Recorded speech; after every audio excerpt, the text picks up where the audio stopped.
అర్థాలన్నా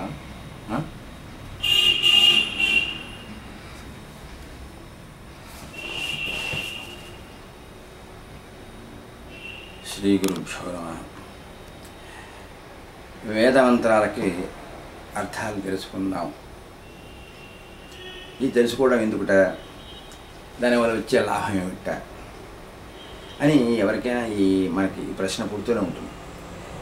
అర్థం తెలియకపోతే ఏమవుతుంది, మనం అందరం గ్రామ్ఫోన్ రికార్డులా పలుకుతున్నట్టుగానే ఉంటుంది. దానికి మనకి తేడా ఉండదు. యాంత్రికంగా ఏదో మంత్రం చదువుతూ ఉంటే శ్రద్ధ ఉండదు, ఏకాగ్రత ఉండదు. మనకి ఏ పనికైనా శ్రద్ధ ఉండాలి. శ్రద్ధ అంటే ఏమిటి అంటే, శ్రత్ అంటే సత్యం అర్థం. సత్యం అంటే సత్యత్వ బుద్ధి ఉండాలి. మనం ఏమైనా ఒకటి చేస్తుంటే దాని సత్యత్వ బుద్ధి ఉండాలి. అప్పుడే దాని మీద విశ్వాసం కలుగుతుంది. దాన్నే శ్రద్ధ అంటాం. శ్రద్ధ అంటే సత్యమును ధా ఉంచడం అర్థం. శ్రద్ధ ఉన్నప్పుడు భక్తి కలుగుతుంది. మెకానికల్గా మనకు యాంత్రికంగా చదువుతూ ఉంటే కొన్నాళ్ళకి మనకి విసుగే వేస్తుంది, విసుగు కూడా వేస్తుంది. కొన్నాళ్ళకి ఎందుకు ఈ పీడ ఎందుకు చదువుతున్నాం మనకి అని పెట్టండి, ఒక ఏక్యభావం కూడా పుడుతుంది మనకి. అంచేత మనం అర్థాలు తెలుసుకోవాల్సిన అగత్యం ఏర్పడుతుంది.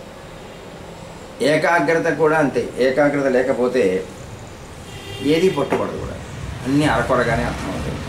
అంచేత అర్థం చేసుకోవడానికి ఏకాగ్రత కూడా కావాలి, శ్రద్ధ కావాలి. శ్రద్ధ ఏకాగ్రత ఉన్నప్పుడే మనకి అర్థం కావడం జరుగుతుంది. ఈ మంత్రాలు చదువుతూ పూజా పునస్కారాలు చేసే పురోహితులు ఉన్నారు కదా, వాళ్ళు గడగడ అర్థార్థాలు లేకుండా చదివేస్తూ ఉంటారుగా, వాళ్ళకి మరి విసుగు అవి కలగట్లేదా అని మనకి అనిపిస్తుంది. మనకి దానికి ఏమిటంటే వాళ్ళకో ప్రయోజనం ఉంది. వాళ్ళ ప్రయోజనం ఏమిటి, డబ్బులు సంపాదించడం. డబ్బులతో భక్తి గడుస్తుంది. భక్తియే వాళ్ళకి ముఖ్యం. వాళ్ళకి వికాసము అర్థము అక్కర్లే. అలా చూస్తే మనకు కూడా ఓ ప్రయోజనం. మనం చదువుతుంటే అర్థం కాకుండా చదివిన సరే ప్రయోజనాలు మనకి ఉన్నాయి. ఎలాగంటే మనకి ఉద్యోగాల ప్రమోషన్లు వస్తూ ఉంటాయి, బిజినెస్లో భూములు వస్తూ ఉంటాయి, ఇన్ని చాలా రకరకాలు కలుగుతాయి కదా. అంటే కానీ ఈ ప్రయోజనాలు ఎటువంటివి అంటే ఖచ్చితంగా రూఢిగా ఉంటాయి. అవి కావు, తాత్కాలికంగా వస్తే రావచ్చు, రాకపోతే రావచ్చు. అంచేత తాత్కాలికమైనవి కాబట్టి ఇవి ఒకటి రాగానే మరొకటి రావాలని మళ్ళీ అనిపిస్తుంది, దాని మీద పరిగెడుతూ ఉంటుంది. అంచేత ఈ చైన్ అప్పటికీ అంతం కాదు. ఈ రకమైన వాటికి అంతంటూ ఉండదు. అంచేత ఇప్పుడు చదువుతున్న మంత్రాలకు అర్థాలు తెలిస్తే ఏమిటి లాభం అనమాట. వాటిని ఎందుకు చదువుతున్నాం, ఏ ఉద్దేశంతో చదువుతున్నాం, దేనికోసం ఉపయోగిస్తున్నాం అనే విషయం తెలుస్తుంది. దానిలో ఉన్నటువంటి దాంతో మనల్ని మనం ఉద్ధరించుకోగలుగుతాం. మనం ఈ ఉద్ధరించుకోవడం మెటీరియలిస్ట్గా కూడా జరగదుగా, స్పిరిచువలిస్ట్గా ఎందుకు జరగాలి అని క్వశ్చన్ మనకి. అంటే మెటీరియలిస్ట్గా అనుకుందాం, ఈ మట్టి తట్టలు మోసేవాడు డబ్బు సంపాదిస్తున్నాడు, సాఫ్ట్వేర్ ఇంజనీరు డబ్బులు బాగా సంపాదిస్తున్నాడు, ఇద్దరికి డబ్బులు వస్తున్నాయి. అందరికీ ఈ చివరి నుంచి అతి వరకు మొత్తం ట్రైన్చంతా డబ్బులు సంపాదించేవాళ్ళే. కానీ ఈ డబ్బుల వల్ల ఎక్కువ డబ్బులు సంపాదించడం ఏమవుతుంది, వాళ్ళకి వచ్చేటువంటి నష్టాలు, స్ట్రెస్సులు, బాధలు అన్నీ చూస్తూనే ఉన్నాం మనం. పైసలతో వచ్చేటువంటి బాధలు ఏమిటి, ఒకటి ఎక్కువగా డబ్బులు ఉన్నప్పుడు దాన్ని ఎలా ఖర్చు పెట్టాలి తెలియక తాగుడు, జూదము ఇవన్నీ కూడా అలవాటు అవుతాయి. రోగాలు వస్తాయి, రొచ్చులు వస్తాయి. ఆరోగ్యాన్ని కాపాడుకోవడం దీనివల్ల జరగదు. బయట హోటల్లో తినడం జరుగుతూ ఉంటుంది, దానివల్ల ఆరోగ్యం చెడిపోతూ ఉంటుంది. ఈ విధంగా చూస్తూ ఉంటే పైసలతో అన్ని పనులు చేసుకోవాలని తెలుసుకోవాలి. పైసలతోటి మనం మాట వరుసగా ఆరోగ్యాన్ని ఎంత డబ్బున్నా తెచ్చుకోగలమంటే ఎంత డబ్బునా రాదు. అలాగే శాంతిని కొనుక్కోలేము. ఎన్ని లక్షలు పెట్టినా శాంతి కొరవు. అలాంటి మంత్రాల అర్థాలు చేసుకుంటే శాంతి దొరుకుతుందా? అవి అంటే శాంతిను ఆరోగ్యము దొరుకుతాయా అంటే సూటిగా కాదు. కానీ వీటి వల్ల తప్పకుండా ఒక స్టిమ్యులేషన్ దొరుకుతుంది. దానివల్ల ఒక మార్గం ఏర్పడుతుంది. ఆ మార్గం ద్వారా మనం శాంతిని పొందగలుగుతాం. ఆ మార్గాన్ని ఇంకో మార్గం ఉంది కదా, శ్లోకాలతో కూడా పొందవచ్చు కదా. మంత్రాలు ఎందుకు ఉంటాయి, మంత్రాలు కఠినంగా ఉంటాయి కదా. ఈ మంత్రాలు అనేవి మంత్రాలకి శ్లోకాలకి తేడా ఏమిటి? శ్లోకాలు అనేవి లౌకిక కవులు రాసినటువంటివి.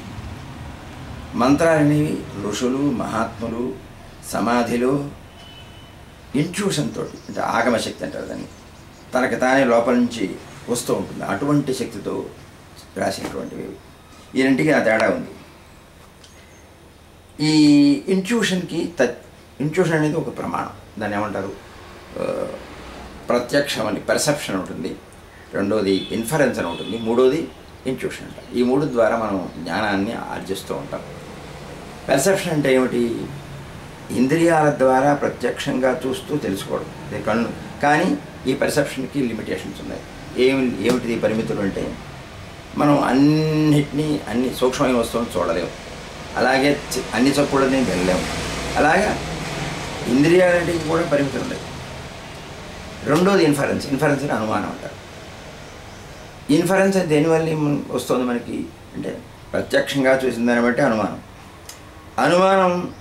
అంచేత అనుమానాస్పదం అవుతుంది. కారణం ప్రత్యక్షాన్ని బట్టి అనుమానం ఏర్పడుతుంది కాబట్టి అనుమానంతో కనుక్కునే జ్ఞానం కూడా, దాంతో తెలిసే జ్ఞానం కూడా అనుమానమే అవుతుంది.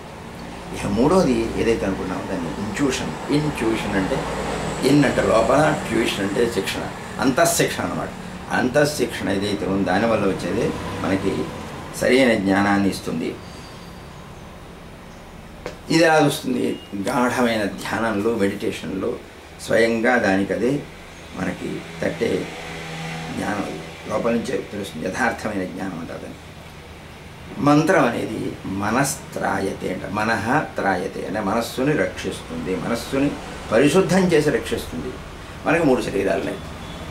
ఒక శరీరం, లోపల ఉన్న శరీరం కారణదేహం అంటారు. ఈ కారణదేహం పరిశుద్ధం అయ్యేది మంత్రంతో అవుతుంది, మంత్రంలోని నిగూఢార్థంతో అవుతుంది.